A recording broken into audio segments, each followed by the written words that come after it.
Good, good morning, children. Once again, I welcome you to your EVS period. Children, if you think that I'm moving, well, I'm not. Because आपको अपनी eyes wash करने की ज़रूरत है. Now let me tell you why you need to wash your eyes. Because when we watch something, always our eyes, are working. So in between, we need to keep our eyes safe and give some relaxation. So for that, what you are supposed to do? अभी सारे बच्चे जल्दी से eyes wash करके आएंगे. अगर आप eyes wash करके आएंगे तो आप देखेंगे आपको जो मैं हिलते हुए दिख रही हूँ, अब मैं नहीं हिलूंगी. मैं सच में नहीं हिल रही, आपको दिख रहा है. चलो जल्दी से आईज वॉश करके आओ. मैं 10 तक काउंट करती हूँ. 10 की काउंटिंग में सब बच्चे आईज वॉश करके आएंगे और फिर देखेंगे मैम स्टिल हो गई है. ठीक है? सो 1 2 3 4 5 6 7 8 9 10 11 12 13 14 15. मैम ने तो 15 तक काउंट कर लिया. अब सारे बच्चे आ गए क्या? वेल, सारे आ गए. ग्रेट. अब मैं हिलते हुए दिख रही हूँ आपको? नहीं. Why? Because children, washing our eyes is very must. Why? Because this helps to relax our eyes and at the same time it improves the eyesight. हमारी eyesight को strong करता है, अच्छा करता है. और इसके लिए क्या ज़रूरी है? आपको अपनी eyes के लिए ध्यान देना है. अगर आप नहीं चश्मे पहनना चाहते, if you don't want to wear specs, then you have to eat healthy food. You have to just do not, if you are watching mobiles, if you are watching television, in between you have to keep washing your eyes so that your eyes are not tired, right? सो आपको जब time मिलता है, जैसे आप classes कर रहे हैं, classes के बीच में after the class gets over, हर आधे घंटे का पीरियड के बाद आधे घंटे का आपको ब्रेक मिलता है. सो हर क्लास को ओवर करने के बाद आप अपने आईज वॉश करेंगे अच्छे से और उसके बाद ही आप अपने हैंड को भी वॉश करेंगे. कुछ खा सकते हैं, उसके बाद पानी पी सकते हैं और अच्छे से रिलैक्स भी कर सकते हैं. And you are then ready for the next class. उसके बाद आपकी आईज दुखेगी भी नहीं, आपको परेशानी भी नहीं होगी, राइट? आप मुझे ही देख सकते हो. देखो मैं इतनी बड़ी हो गई हूँ, लेकिन आपने कभी देखा है that I am using specs to read something? No. Why? Because in my childhood days I have kept always my eyes properly. मैंने अपने आई साइट का ध्यान दिया. मैं फ्रिक्वेंटली आइज वॉश करती हूँ. I always eat healthy food. So that's why my eyes are also healthy by God's grace. So आप में से अभी बहुत सारे बच्चे होंगे जिनको अभी से स्पेक्स लगा है. अगर आप चाहते हैं कि आपके स्पेक्स और ज़्यादा आई साइट ख़राब ना हो तो आपको क्या करना है? उसके लिए फ्रिक्वेंटली आइज वॉश करनी है, आपको हेल्दी फूड खाना है, right?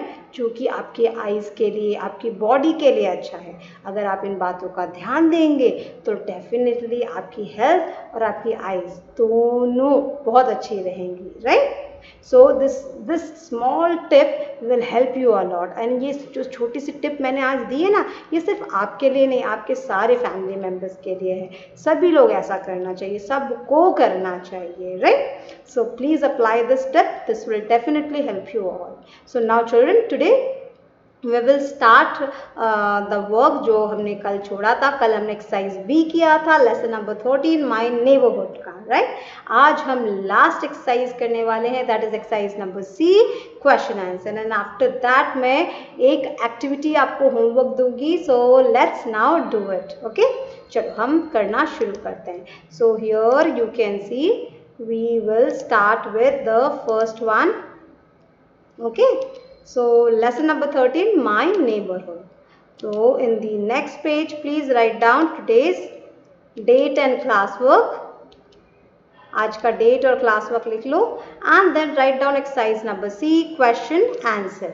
So define. Question number 1 is define neighborhood. Neighborhood को explain करिए. What is a neighborhood, right? So the answer is the area around a house is called neighborhood.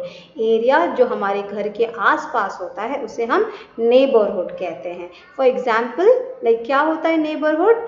जैसे जो हमारे घर के आसपास है areas, मार्केट है, स्कूल है, शॉप्स हैं, they are called neighbourhood places, right. So children, one more thing, आप अभी मुझे मालूम है कि ये नेबरहुड लिखने में आप बहुत सारे बच्चे अभी स्पेलिंग मिस्टेक करने वाले हैं. तो कभी भी ऐसे डिफिकल्ट वर्ड्स अगर आप देखें तो उन्हें हमें तोड़ कर लर्न करना है. तोड़ने का मतलब सच में तोड़ना नहीं है, हमें उसे ब्रेक करके उस वर्ड को हम लर्न कर सकते हैं very easily. For an example, if you have to learn this word neighbourhood, इसे हम कैसे करेंगे? We will divided it into 3 parts like ने, बर and hood. So पहले ने की स्पेलिंग बोलो क्या होगी? Neigh, ने, then Bour, बर, and then Hood, hood. Ne, बर and hood. That becomes neighborhood. So how you will learn this difficult spelling? Neigh, ne, Bour, बर and Hood, hood, neighborhood. So what is neighborhood? The area around our house or a house is called a neighborhood. And draw a line after completing the work. Now write down question number 2. Name something that you can buy from the post office. आप कुछ चीज़ों के बारे में लिखिए जो आप post office से खरीद सकते हैं. पोस्ट ऑफिस क्या है? पोस्ट ऑफिस में हम जहाँ लेटर सेंड करते हैं, एनवेलप्स मिलते हैं, that is called as post office, right. So what all things we can buy from the post office? We can buy stamps, we can buy post cards, inland letter and envelopes from the post office. So what is the question? Second question, name something that you can buy from the post office. And the answer is we can buy stamps, postcards, inland letter and envelopes from the post office. Right. So what is a stamp? आपको पता है stamp क्या होती है? Stamp is a small thing, एक छोटी सी sticker जैसी होती है जिसमें इंडिया के स्पेशल लोगों का पिक्चर प्रिंट होता है या नेशनल फ्लैग प्रिंट होता है. जो भी स्पेशल सिंबल्स, आइकन्स होते हैं वो स्टैम्प्स में प्रिंट होते हैं. That is the stamp that we need to put it और stick it on the letter. ठीक है. What is a post card? Post card कैसा एक छोटा सा कार्ड होता है जिसमें हम लेटर लिख सकते हैं. बहुत ज़्यादा इन्फॉर्मेशन नहीं, लेकिन थोड़ी इन्फॉर्मेशन हम लिख सकते हैं. और उसमें एड्रेस भी होता है लिखने के लिए. स्पेशल एक जगह होती है कॉर्नर में जहां आप लेटर, उसमें एड्रेस लिखिए जिसको आप भेज रहे हैं और जो इन्फॉर्मेशन आप देना चाह रहे हैं वो लिखिए, and that's it. You can send it through the post office. What is inland letter? Inland letter एक बड़ी लेटर होती है जहां आप बहुत सारी चीज़ें लिख सकते हैं, और उस लेटर को लिखने के बाद आप उसको किस में डालेंगे पता है? एनवेलप. यस, एनवेलप आप सबको पता है ना. एनवेलप क्या होता है? एनवेलप जिसमें हम चीज़ों को डालकर रखते हैं, राइट.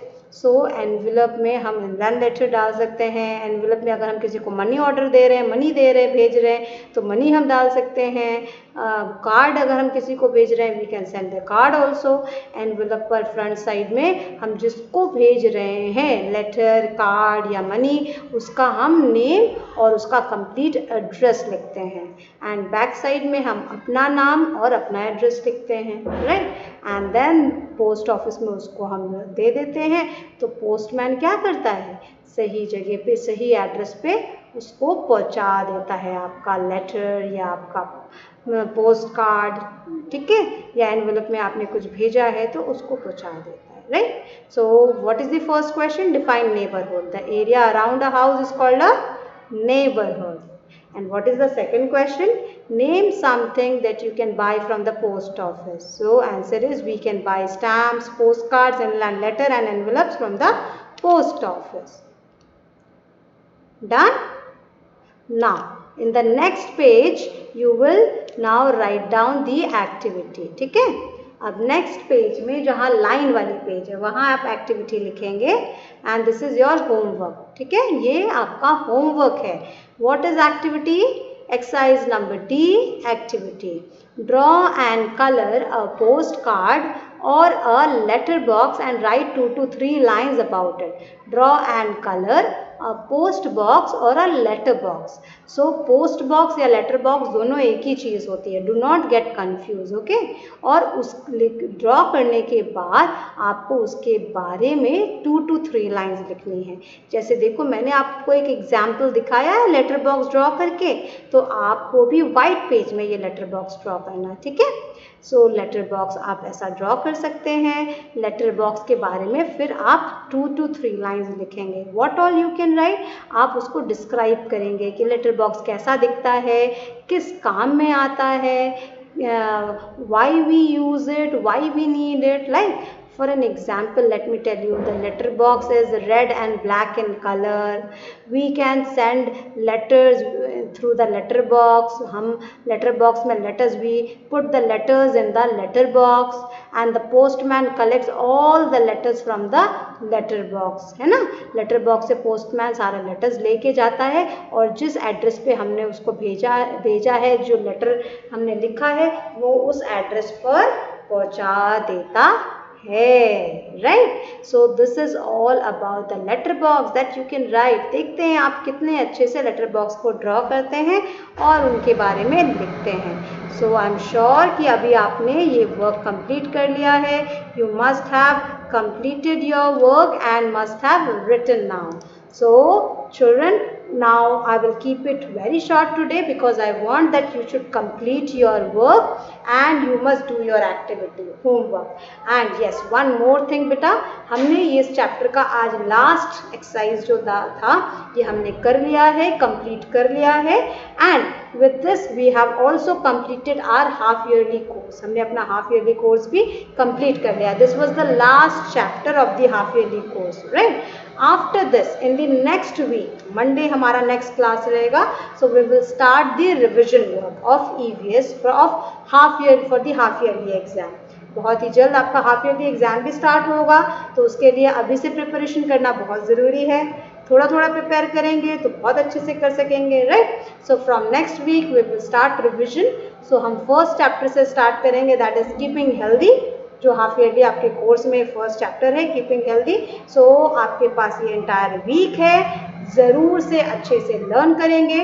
नेक्स्ट वीक में मैं आपसे पूछूंगी, आप रिविजन कराऊंगी, and I will also see that how many of you have prepared yourself well for that chapter.